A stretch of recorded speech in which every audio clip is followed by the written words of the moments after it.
you're in the right place for the webcast. Moving investors to say no to prisons, big wins in prison divestment. I am very pleased to introduce Daniel Carrillo.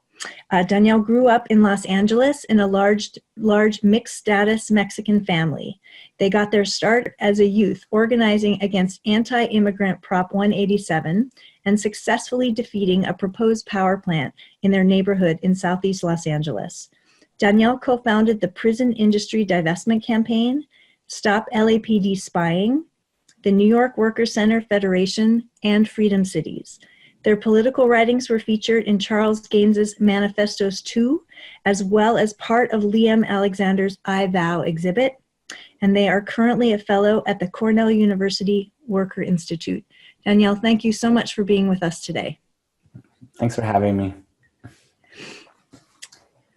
And we will just take a moment to make sure that your slides are up instead of mine. There we go. Yeah. Okay. Let's see what I do.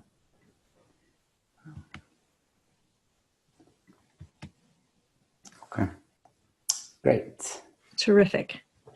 Cool. So yeah, thanks, San, for having me and giving me some space to share the amazing wins in the prison divestment movement. Especially as there's been incredible wins recently with some of the big banks, most notably Chase, announcing they're cutting some ties with the industry.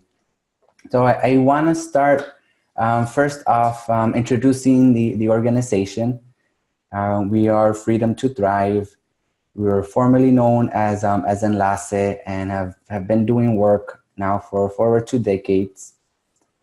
Our work is centered around creating a world where safety means investment in people and planet, and we work to end the punishment-based criminal and immigration systems.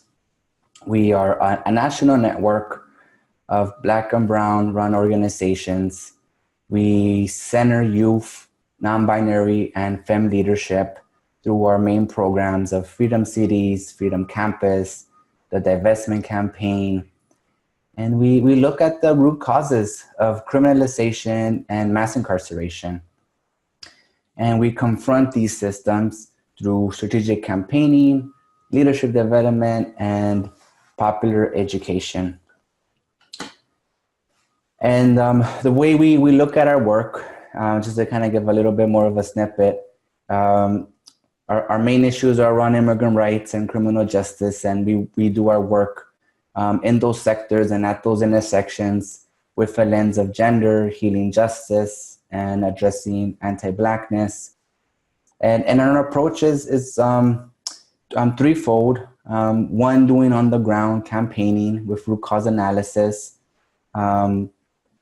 personal and organizational regeneration, and I'll talk a little bit about some of those leadership programs in the next slide, and the intersectional movement building approach.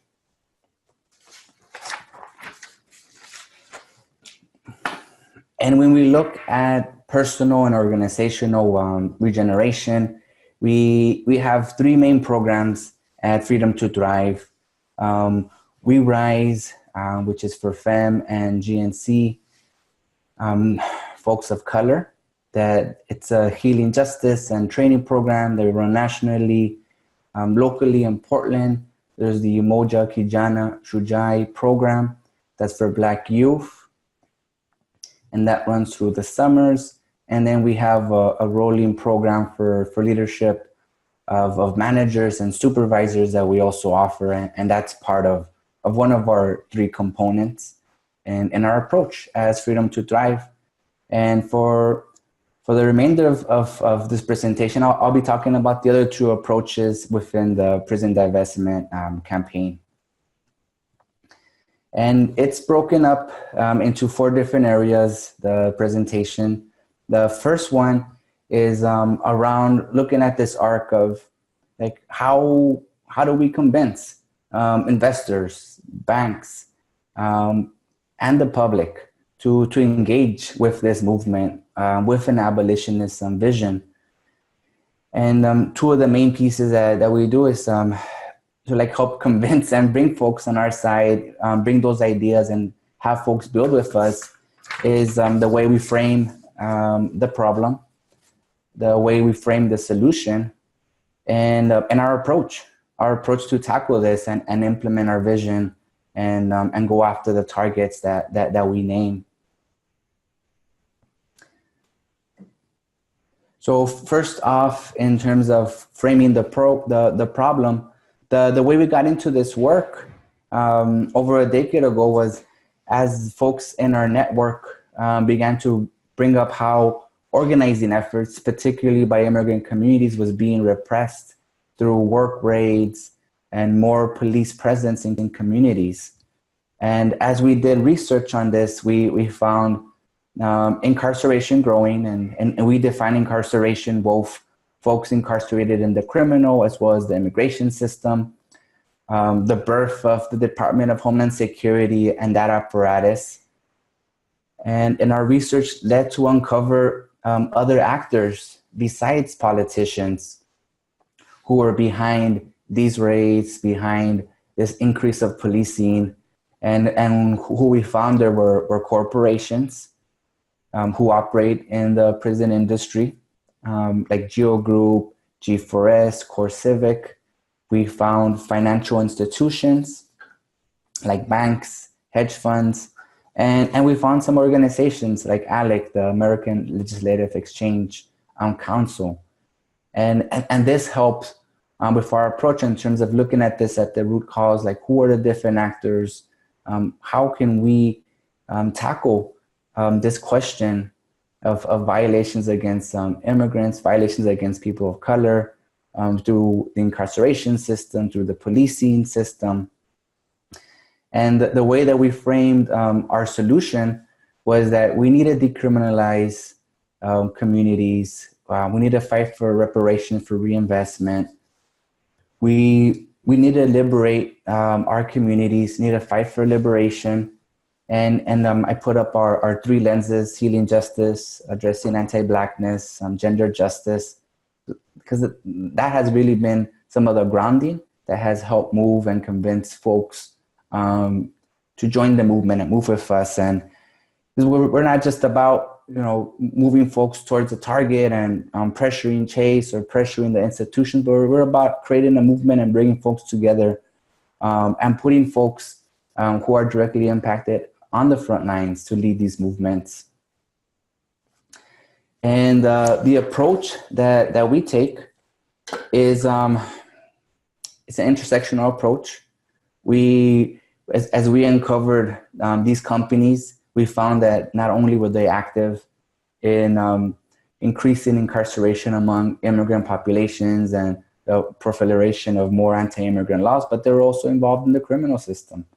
And that's been important in terms of working across criminal and immigration systems, building Black and Brown unity, making this intersectional movement.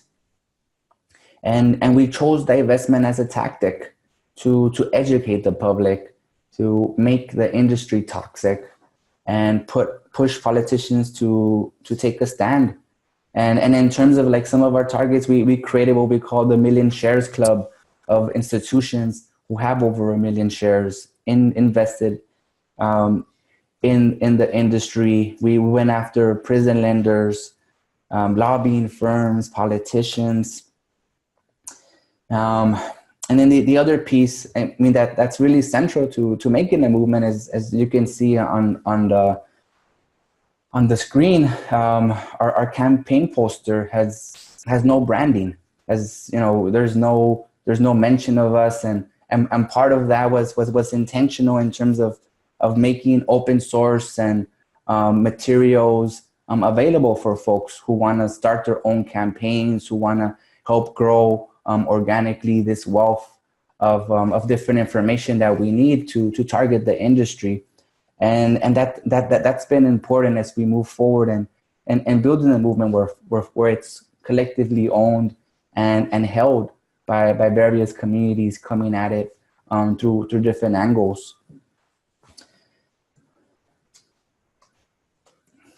the next arc that I'm going to tackle is, well, how and why we built intersectional alliances.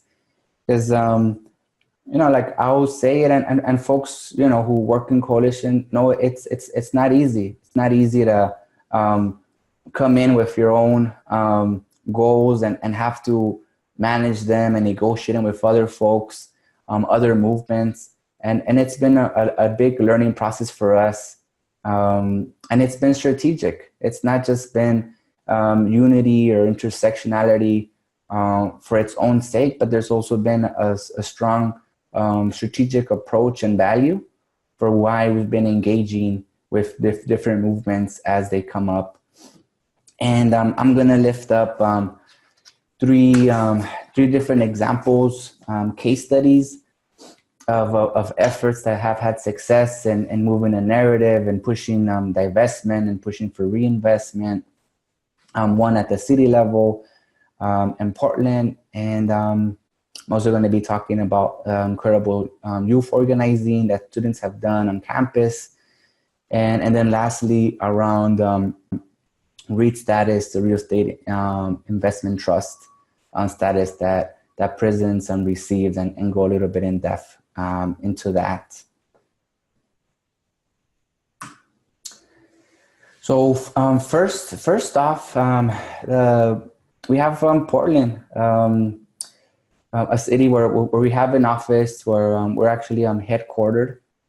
And when we looked at starting like the first city campaign, pushing the city to cut ties, the main three demands that we had was cutting ties with Wells Fargo, pushing for an alternative, and also being able to have longstanding institutional power.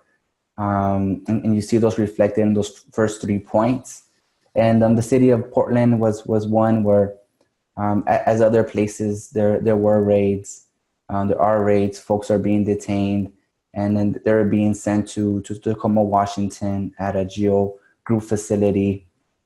And folks wanted to get that city to take a stand and cut ties. And we started to build a coalition there, grassroots, folks directly impacted.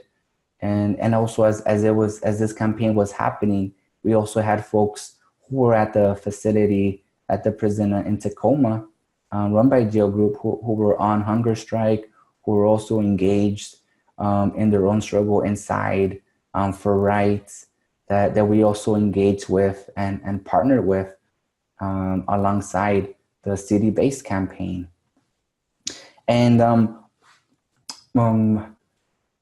as we started, there became two other developments that came up as we started doing the city approach. One, that there was two other efforts that were working on their own. One was the campaign of BDS and boycott divestment sanctions of Israel, and the other one was around no Dakota Access Pipeline.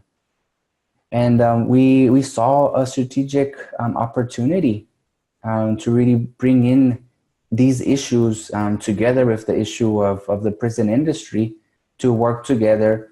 And we ended up creating a human rights approach.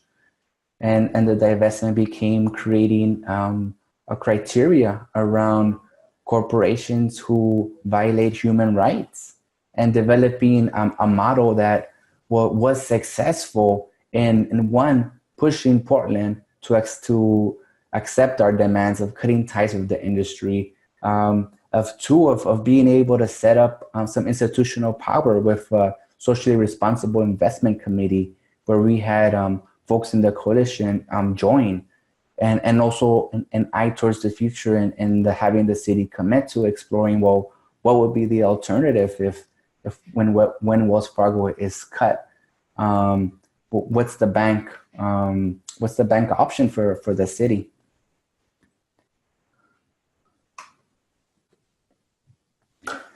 And the next example is around university efforts, and there's been incredible success there. Some of the organizations, like you see on the slide, Colombia, Prison Divest. There's also the African Black Coalition and other student organizations who have been incredibly successful in doing this work, and the work has also been intersectional there in terms of targeting GEO Group, CoreCivic, G4S, companies that operate in the prison industry, in immigration, criminal systems, and in the case of G4S also operate in Israel and are part of the target for BDS, and also brought in policing. There's been a growing presence of police on campus. And then lastly, there's been also, at the same time, we've been moving incredible movement on the environmental side of things with fossil fuel divestment. And we also saw incredible partnerships in different schools to move both fossil fuel, prison divest, BDS together. And as you see from the slide, there were successes with Columbia. There was also some other universities where there was reinvestment wins, as was the case at the University of California and the California State University system, where there was resources allocated to create centers for recruitment and retention of formerly incarcerated students. There was also resources for Black students and resources allocated to departments of African American studies, and it really showed like what happens. I mean, I think these two examples really show like when folks are able to work strategically together and really build moving forward this work. And some of the stuff that we supported, we ran different national retreats and organizing to support students for them to move forward, that really help move this work. And a lot of campaigns continue, both at the city. There's work being led, for example, in Boston by Worth Rises and some other organizations there.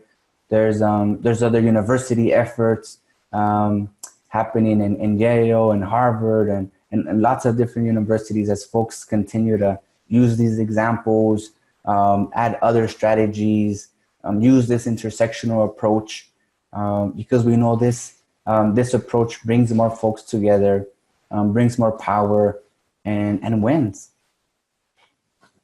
And lastly, I want to talk about a current effort where we've seen a strategic value to also do some intersectional organizing and movement building around the real estate investment trust, which is a tax status that both the GEO Group and CoreCivic have recently qualified in 2014. And what this status means is it classifies prisons as real estate, as property, and is a game changer for these corporations. One, because it offers millions in tax breaks, so more profit, and it does the same for investors.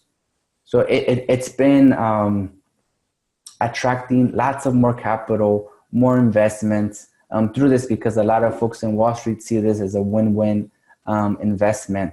And we've been fighting to expose this status, repeal the status. And as we found out when we went to one of the conferences, this was also a place where a lot of developers, Wall Street, hedge funds, were investing in speculation and gentrification. And we made a strategic alliance there for those demonstrations with housing rights, tenant rights organizations, with communities fighting gentrification, really grounded in an arc around how these companies are displacing and disappearing communities through gentrification, through deportation, through incarceration. And it's been an incredibly provocative narrative, and it's also moved politicians to introduce bills to repeal REIT status, and we continue to be engaged in this intersectionality and create movements. And then I think the other piece is these are the same communities, the same Black and brown communities being impacted by these companies in terms of the gentrification, in terms of the incarceration. So there's really like a deep connection there and that work. Cool. So thirdly, the third arc in the presentation is around, well, what are some shifts that we've seen in terms of how divestment is being talked about in social and traditional media, and I'll say that at the beginning, a lot of folks stayed away from divestment. It's been a topic that some folks didn't want to get near, and that's changed. And I think the other piece is when we started off, GEO Group, CoreCivic, these institutions were operating under the radar. And some of the big shifts is with the wins is now they're on the spotlight. And a lot of that pressure really helped move Chase, really helped move pension cities to divest. So there's been incredible gains over the 10 years that we've been campaigning, movement building. And the next slides that I'm gonna jump into is, one, what's helped shift it is, like the strategy has worked. We have made the industry toxic, and I'll talk about some of those wins and victories. And then the other piece has been that it also has worked to work intersectionally and build Black and brown power. And that's been unstoppable when we've been able to successfully build these coalitions and have frontline leadership engaged and leading the efforts.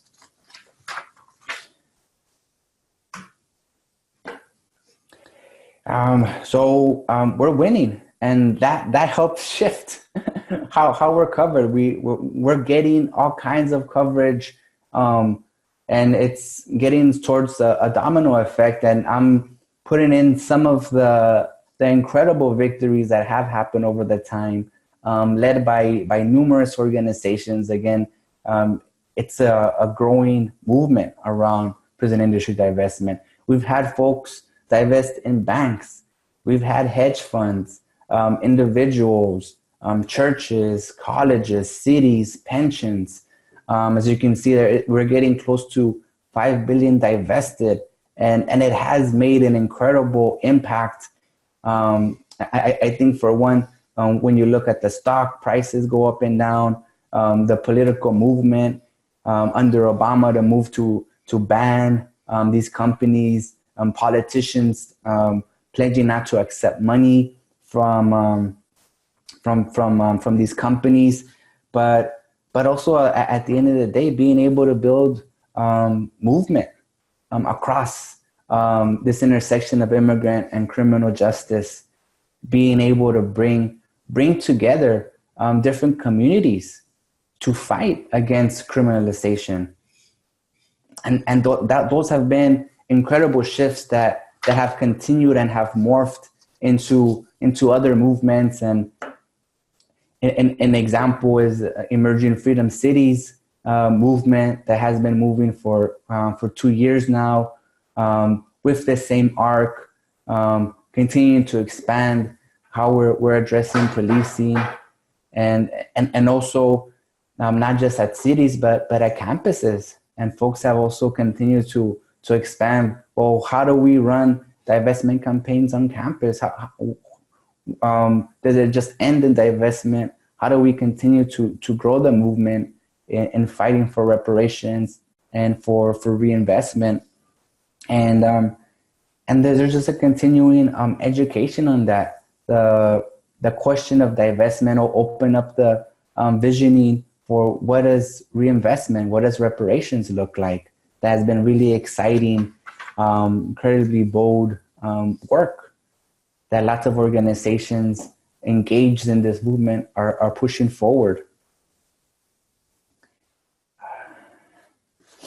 And lastly, I want to talk about, well, what's next? What's next with this campaign? What's next with this movement?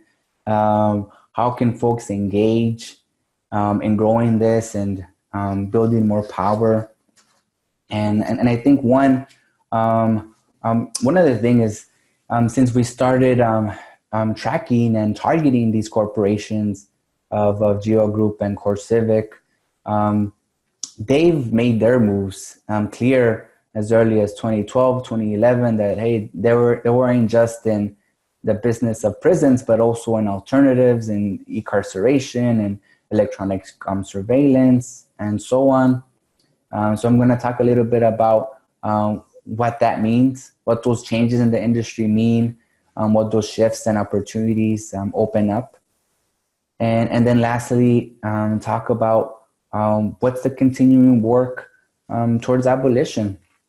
As I was mentioning, like, we're engaging folks with an abolitionist vision, and we see that as the long term, and these are incremental steps that we're taking there as we are trying to just redefine relationships, reconfigure societies, ways we look at repairing harm, and ways we look at investment in communities.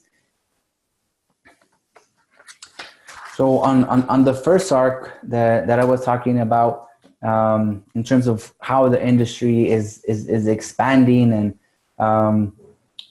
there's been some movement to decarcerate in terms of reducing prison populations, and I think what that means for us is, like, well, that's one step, and the next step is to decriminalize communities so that folks aren't in the system to begin with, because it's about ending the criminalization for us, and it's about transforming how we address harm that's happening interpersonal in the community, and having multiple solutions, because right now the only solution is police, prisons.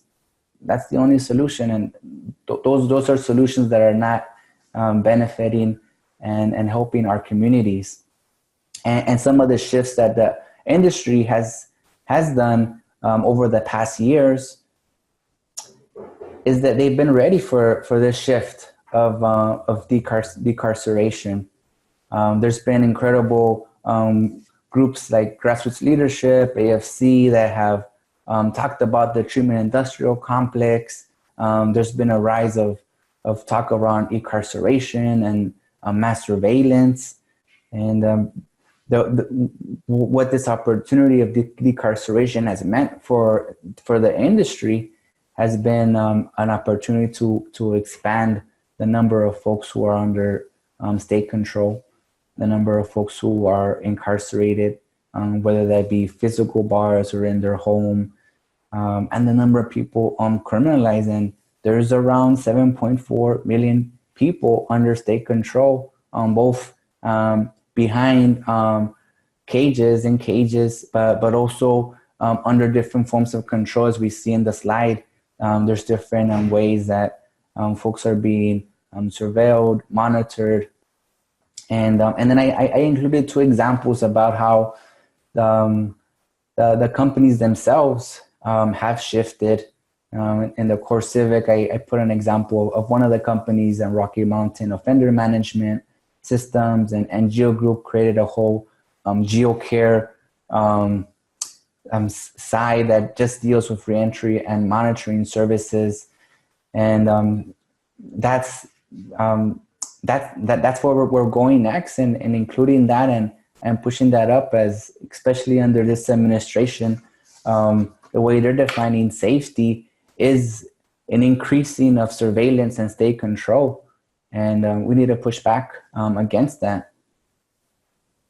And we need to push back against that with a vision, about, well, what exactly are we fighting for? Well, what's the world long term? Even if we won't see some of those fruits in our lifetime, what's the world that we're leaving for future generations? And it's been about reimagining what abolition means. And since the beginning, we've been wanting to make sure immigration is included in that conversation of abolition, and the immigration system is included there. The Department of Homeland Security, ICE, all these different mechanisms that are about criminalizing, incarcerating our communities. And in terms of like, what are the alternatives? Doing some incredible work. And there's a slide there from a recent webinar series that we're engaged in that's about re-envisioning abolition, transformative justice, and thinking of different ways that healing can happen when there's harm, different ways that we need to be in relationship with each other, and getting at the root of like, what is real safety for communities. So yes, I think those are some ways. The webinar series is still happening. Those are some ways that folks can continue to join and engage. And I mentioned some other organizations that are continually engaged. Those are some ways that folks can get if they're in Boston, if they're in different campuses, if there's also a national coalition we collaborate with, Families Belong Together. There's Freedom Cities. There's a number of ways that folks can get engaged in. And folks can also reach out if they're not engaged in an organization. We're more than happy to support any way we can local efforts. And there's our website and also the different social media handles for folks to take a note at. Those are also ways to get more information about some of the upcoming events, trainings, webinars, as well as to get our contact information if folks are interested in getting more engaged. And with that, I'll pass it back to you, Anne. Great, Danielle, thank you. And let me see if we can get a few questions lined up here. And I'm also, while we do that, I'm gonna just launch a quick poll to find out people who would like to be added to your newsletter list. So everyone, I'm just gonna start that and just take a moment, if you would, to answer that, excuse me. And I want to give everybody a chance to put your questions into the Q&A panel. And I've got a few questions to kick us off while people are doing the poll and also writing questions in there. And if I made you feel shy by saying we would try to bring up your voice in your, we don't need to do any of that. You can just say if you want to be anonymous or anything in the Q&A. It's nice to see you if that feels right today, but no need to do that to ask a question. Just let me know that you just want me to read it out or whatever works for you. So I was appreciating what you were saying, Danielle, about how now it is possible to talk about or that you've created this wave with these wins, and now it's easier to talk to different corporations and elected leaders and others about prison divestment. But I'm wondering if you can take us back to when it was really hard, when you said people kind of wanted to really push back when you started trying to talk with them about that, when you and the movement started talking to them, and what you did. Was it the coalition building that helped break through that? What were some of the things that helped make that so that you could get those first wins that then you've built so much on? Yeah, like it was a surprising issue, was a new issue for a lot of corporations when we first, knocked on their door, if we went to their house or if we went to their headquarters, because they were used to operating under the radar and used to most organizations just targeting politicians and going after the state and not going after the corporate actors. And one of the big things that really helped is having frontline leaders tell their stories.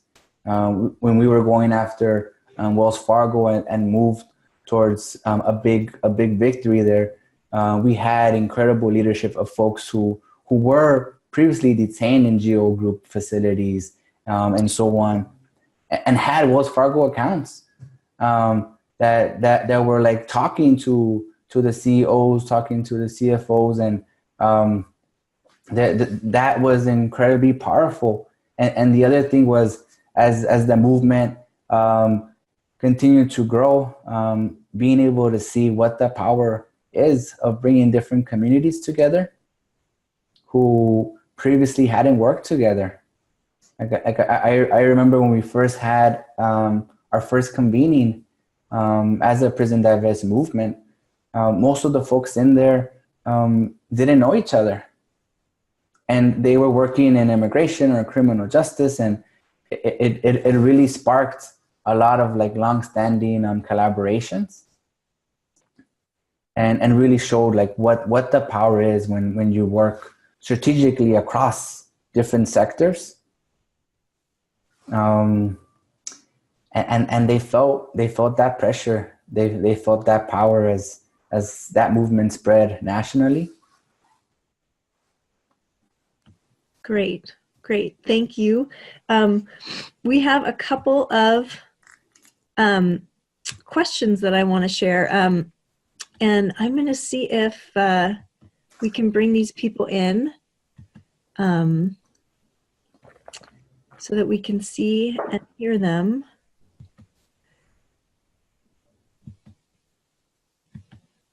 And if not, I'll ask the question on their behalf.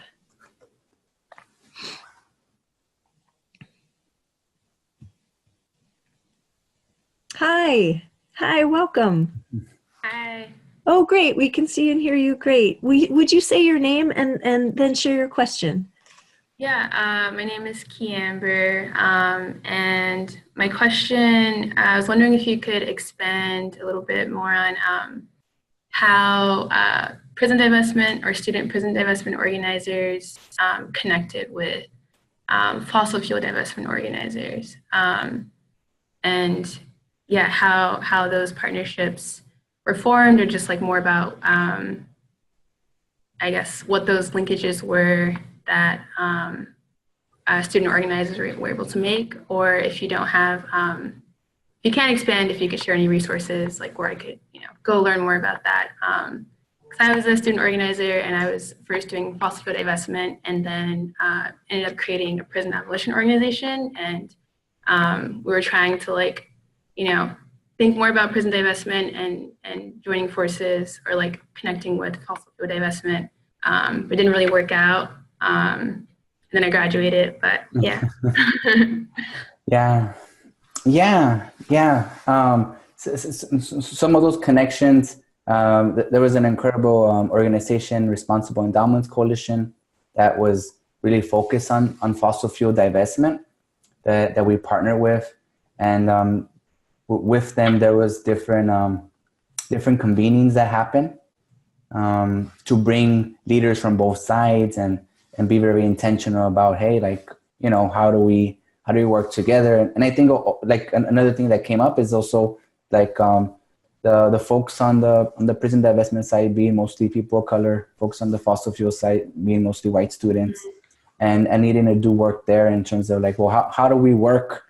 How can we work? And there being different stumbling blocks there around race, privilege, and just it needing to be a process that's a little bit longer for folks to be able to get to a place where there's trust, where there's alignment politically, and where there's commitment in terms of allyship from white people who want to be engaged in partnership with movements that are Black, Indigenous, people of color led. So that's been a big component, and I would say I would lift that up as also like an obstacle that takes time to like figure out how to work through and overcome. And there's different ongoing opportunities for folks to engage. We're planning to do another convening in the summer, and there'll be and there's other organizations who are doing that as well. So I think that there's as this movement has gotten bigger, folks have come and joined and led their own efforts, been in partnership. So there's been incredible incredible work to like figure out how to bridge movements. Thank you. Thank you, Key Amber.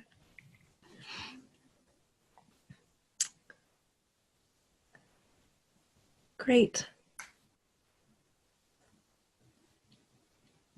Let's see. I think we can see you, but not hear you yet. Let's see if we can fix that.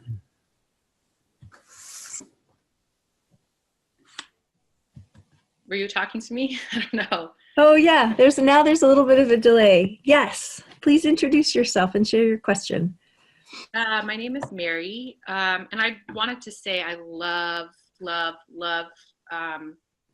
divestment, the idea of divestment, and I've tried to do my little part in divesting as well, just with my friends, like trying to get them to divest from big banks and stuff like that. And I so appreciate the idea of divesting financially, but also like mentally. And I think that, you know, that work has there's a lot of parallel there. Like when you divest from a big bank, you're also kind of divesting from the whole narrative around big banks being, you know, flawless and I don't know, so many things. Anyway, my question is the challenge that I have had is thinking about what the trade-off is. So, for example, Wells Fargo, which has so many bad practices, how do you balance, you know, sort of acknowledging these big corporations and big banks for divesting without it, like without sort of applauding them or, buying into sort of like the whitewashing, greenwashing, whatever, to making them like feel like good actors or, participating in their sort of like self-promotion. Yeah. We don't applaud them.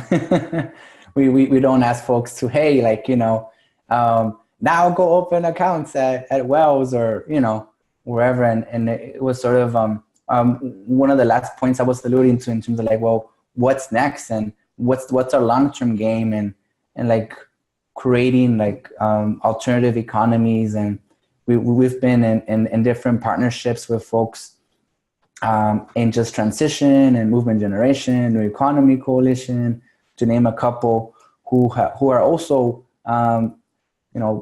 have targeted these banks and are also looking like, well, it's not going to be overnight that we can create these viable transformative alternatives. But what's the work? And I think that starts now. That starts now, and there's different like micro ways folks are doing, and there's ways that we can lay some infrastructure for that in the long term. And I'd also invite you. I talked a little bit about a webinar series where we're reimagining stuff. That's been an incredible space to have different voices and different ideas being bounced back to kind of think about, okay, we're doing this great work of divesting and holding these corporations accountable. And what's the other side? What are we building? What institutions are we building? How do we hold that? But yeah, it's tough when we're going at a system that's been around for a long time and institutions that are deeply entrenched in that. Yeah.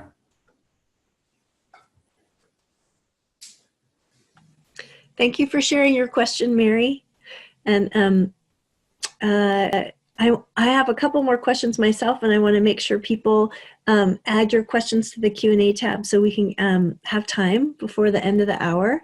And so another one of mine is Danielle, I wanted to see if I could ask you to talk a little bit about this question that comes up a lot in campaigning about mobilizing versus organizing. And it's something that you touched on a few times in your presentation today about your trying to build these people's engagement in this movement for the long haul, and also just things like that your campaign materials are unbranded, and really giving different individuals and different groups a chance to take ownership of it. And so I was just wondering if you can talk a little bit about that. Mm-hmm. Yeah, and I'll say, for stuff like both are important and are successful tools that have different places, when you're doing mass mobilizing, and we've been engaged in a lot of different mass mobilizing where it's made sense to work with different folks to, show up and do that kind of work. But one of our goals has been about movement building and like deep transformation, political education, and that work, particularly when we're trying to build work at the intersection, takes time and is for the long run.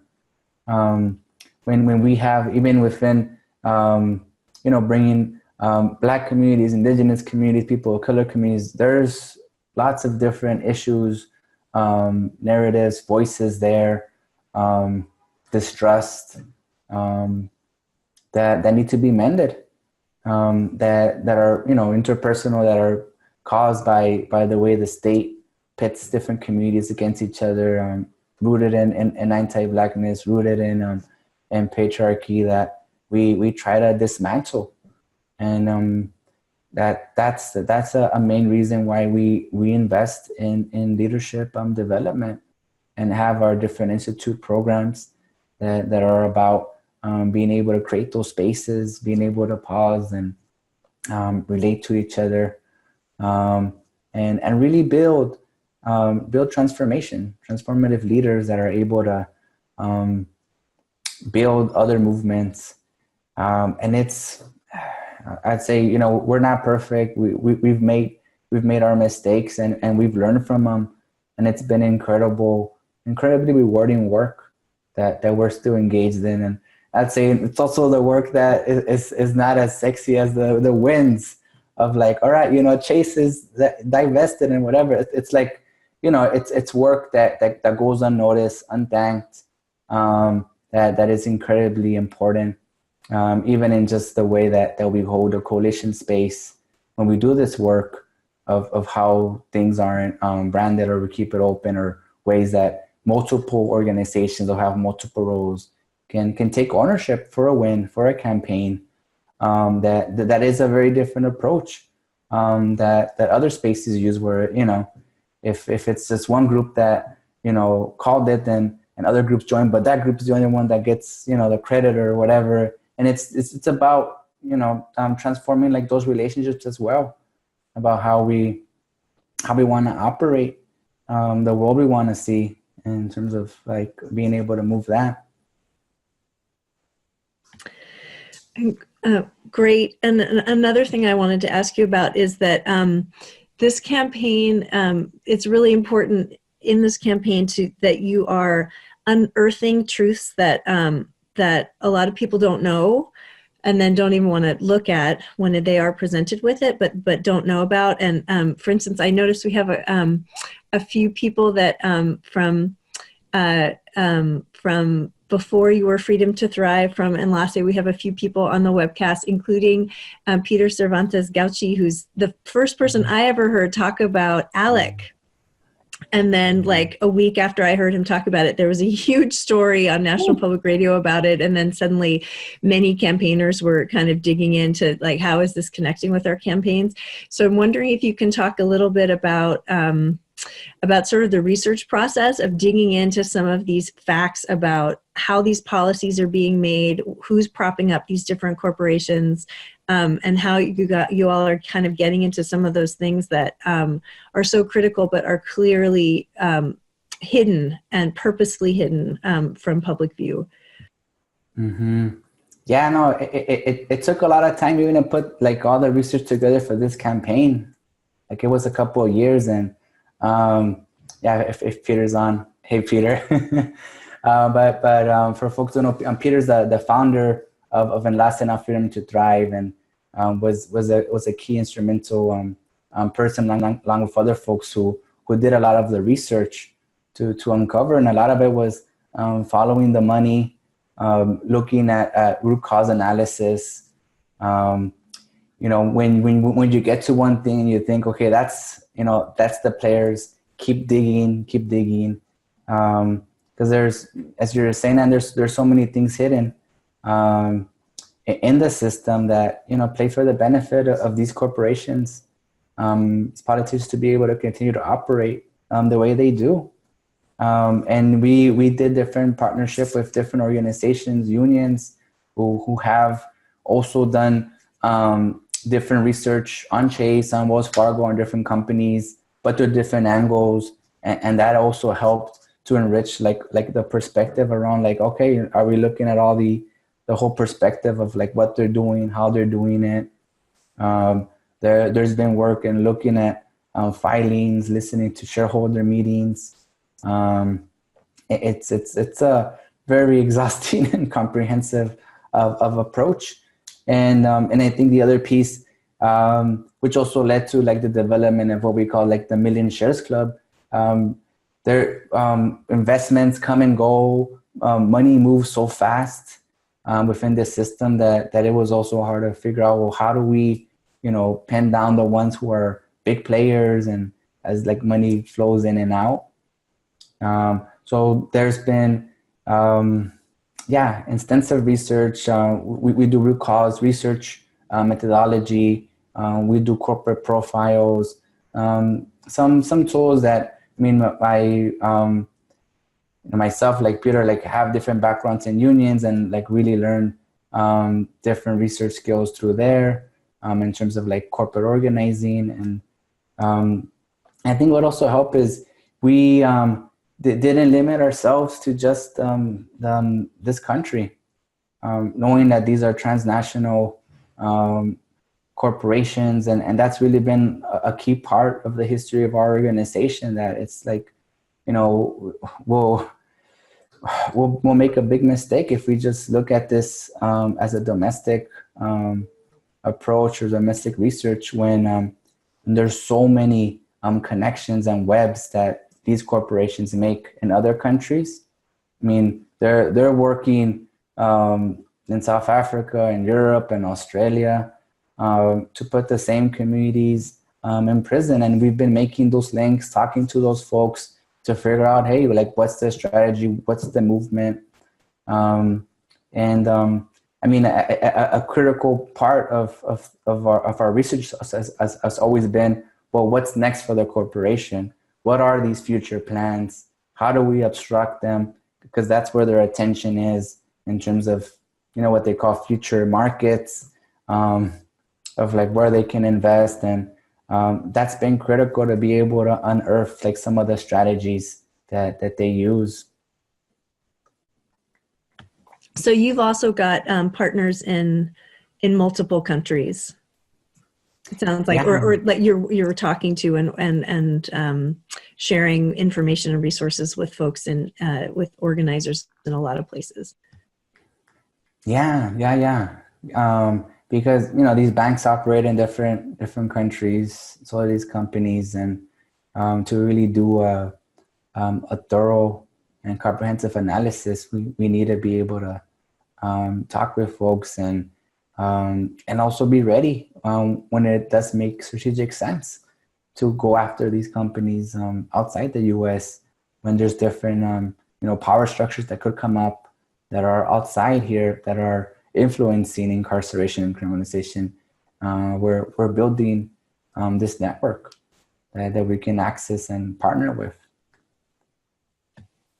Excellent. All right, I'm going to give out the call for one last question. Do we have any more? I'm just going to watch the tab for a minute. And then in the meantime, Danielle, what do you want to leave us with? What are your closing thoughts for today? Join us. I just would really encourage folks who aren't engaged or who are curious. There's lots of different ways to get involved. As I was mentioning, there's works at cities that's happening. There's different groups leading stuff on pensions. There's incredible student organizing. There's folks going after some of like the technology of this. So there's, we have to mobilize, we have to organize and like build deep relationships. And I would say, like, especially for folks, for all other POC, Black and Indigenous folks, hey, we need to work together. I need you, you need us to fight for liberation. Great. Daniel Carrillo, thank you so much for presenting today.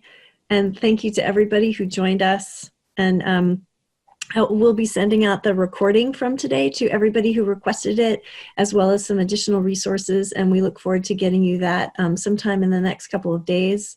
And again, thank you so much, Daniel. And thank you so much to all of our participants today. Thanks, everyone.